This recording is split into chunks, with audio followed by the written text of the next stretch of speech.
مطالعہ قرآن کی اہمیت اور افادیت۔ آج ہم اللہ کی توفیق سے قرآن پاک سیکھنے اور سمجھنے کا آغاز کر رہے ہیں۔ میرا بھی اور یقیناً آپ کا بھی یہ ارادہ ہوگا کہ اللہ کی اس کتاب سے اس کے حرف آغاز سے لے کر حرف اختتام تک اس طرح استفادہ کریں کہ اس کے الفاظ ہمارے دل و دماغ کی تختی پہ کندہ ہو جائے، اس کا فہم ہمارے لیے آسان ہو جائے اور اس کا ایک ایک حکم اور ایک ایک رہنمائی ہماری زندگی کا سرمایہ بن جائے۔ ہم ان مقاصد کے حصول کے لیے بقدر ہمت اور کوشش بھی کریں گے، لیکن ساتھ ساتھ اللہ تعالیٰ سے توفیق بھی مانگیں، کیونکہ ہم اس کے عاجز بندے ہیں۔ ہمارے اندر عمل کا ارادہ، پھر اس پر استقامت اور اسے ہمارے لیے آسان کرنا، یہ اللہ کی توفیق کے بغیر ممکن نہیں۔ کسی بھی اچھے سے اچھے کام کو کرنے کا ارادہ کرنا بجائے خود ایک نیکی ہے،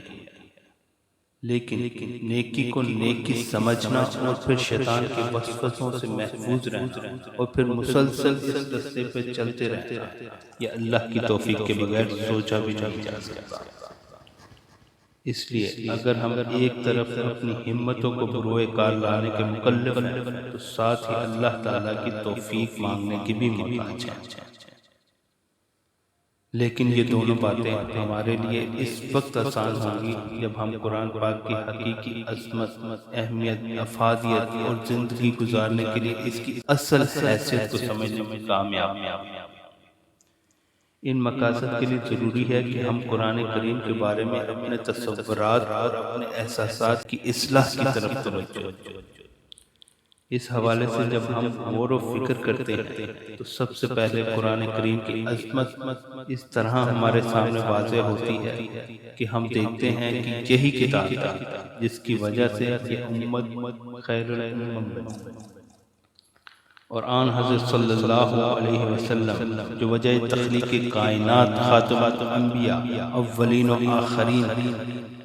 جہاں ان کے افضل و اشرف ہونے کا اور بہت سے اسباب ہیں، ان میں سب سے بڑا سبب یہ ہے کہ آپ پر قرآن کریم جیسی کتاب نازل کی گئی۔ یہی وہ کتاب ہے جس کی حق کی امانت کی ادائیگی نے آپ کو حرا کی تنہائیوں سے اترنے پر مجبور کیا۔ آپ جو انتہائی کم امیز واقع ہوئے تھے، عزت نشینی، گوشہ گیری آپ کے سکون و اطمینان کا ذریعہ بن گئی تھی۔ اس کتاب کی گرانباریوں نے اختلاط و معاشرت ہی نہیں، ایک ایک دروازے پر آپ کو دستک دینے پر مجبور کیا۔ آپ جو انتہائی کم گو تھے اور کبھی کسی نے آپ سے خطبہ و تقریر تو دور کی بات، کلمہ نصیحت بھی نہیں سنا تھا، اب آپ کی زبان سے حکمت و نصیحت کا چشمہ ابلنے لگا۔ اسی کتاب عزیز کی تلاوت، اسی کی تعلیم، اسی کی حکمت و دانش، اسی کی تفسیر و انظار، اسی کے عہد و مواعظ اور اسی کی تبلیغ و دعوت آپ کی زندگی کا معمول بن گئی۔ پھر اس کے نتیجے میں آپ کی ذات جو ہر طرح کی تعریف و تحسین اور اعزاز و اکرام کی مستحق سمجھی جاتی تھی، تنقید ہی نہیں، ہر طرح کے الزام و دشنام اور ہر طرح کے ایذا کا ہدف بن گئی، اور زندگی کا ہر زخم، ہر دکھ آپ نے اس بار امانت کی ادائیگی کے سلسلے میں نہایت صبر و سکون سے برداشت فرمایا۔ یہ ذات عزیز گرامی جس کے پاؤں کی دھول بھی ساری کائنات سے افضل ہے، جس کے سر مبارک پر راکھ پھینکی گئی،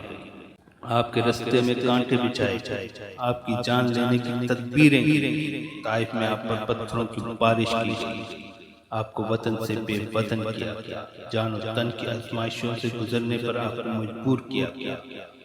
کہ اس کا کیمیا سے آپ نے عرب کے مسخام کو کندن بنا دیا اور ایسا انقلاب برپا کیا